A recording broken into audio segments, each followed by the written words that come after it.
өнөөдөр Монгол Улсын их хурл дүргэн мэдүүлсэн усан доорх соёлын өвийг хамгаалах тухай конвенцийг сойрхон батлах тухай хуулийн төслийг Монгол Улсын их хурлын чуулганы хуралдааны дэгийн тухай хуулийн 77 дугаар зүйлийг үндэслэн аюулгүй байдал гадаад бодлогын байнгын хороо 2026 оны 5 дугаар сарын 27-ны өдрийн хуралдаанаараа хэлэлцлээ.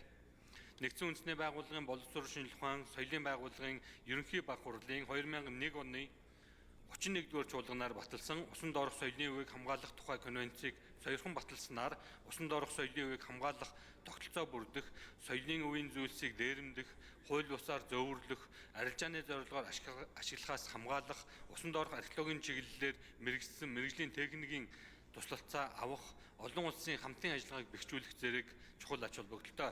Байнгын хорооны хуралдаанаар хуулийн төслийг хэлэлцэх үед улсын их хурлын гишүүн Бум Очир дээрх конвенцэнд далайд гарцгүй улс орны хувьд чухал ач холбогдолтой талаар дурдж Монгол улсад усан доорх археологийн дурсгал газар олдрууд байгаа эсэх талаар асуулт асууж хариулт авсан болно. Улсын их хурлын гишүүн Цогтбаатар конвенцэд нэгдэн орсноор дотоодын усан доорх соёлын өвийг хамгаалах төдийгүй соёлын өв хаана байгаагаас үл хамааран өөрийн хил хязгаараас гадуурх ашиг сонирхлыг хамгаалахад оролцох эрхтэй болох талаар үг хэлсэн болно.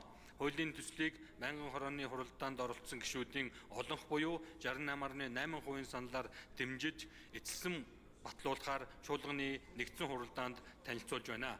Улсын их хурлын эрхэм гишүүдээ конвенц сойрхон батлах тухай хуулийн төслийг зөвшөөрөх хэлэлцүүлэхийг шийдвэрлсэн талаарх аюулгүй байдал гадаад бодлогын байнгын хорооны санал дүгнэлтийг хэлэлцэн уг хуулийн төслийг эцэслэн баталж өгөхийг та бүхнээс хүсье. Анхаарал хандуулсанд баярлалаа. За, Бум Очир шүнд баярлалаа. Ажлын хэсгийн бүрэлдэхүүнийг танилцуулъя. Жокгүй алдарж авахлан соёл спорт аялал жуулч залуучдын сайд Балдан гомбын Бат Эрдэнэ соёл спорт аялал жуулч залуучдын яамны төрийн нарийн бичгийн дарга Бямбсүрэнгийн даваа цэрэн соёл спорт аялал жуулч залуучдын яамны соёлын өв хэлтсийн дарга.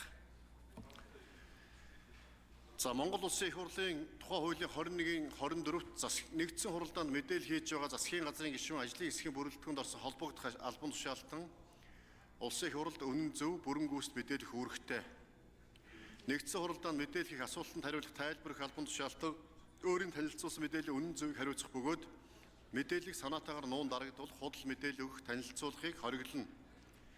Чуулганы хуралдаанд хүндэтгэн үс шалтгаангүй хүрэлцэн ирээгүй тайлбар өгөхөөс татгалзсан. Хуралдаанд оролцсон этгээд хуралдааны дэг зөрчсөн бол парламентыг үл хүндсэн үйлдэл тооцож тухайн этгээдэд төрийн албаны тухай болон холбогд хууль заасан хариуцлага хүлээлгэнийг заасан байдгийг бас та бүхэнд сануулъя. Улсын их хурлд хүндэтгэлтэй хандахыг та бүхнээс хүсье.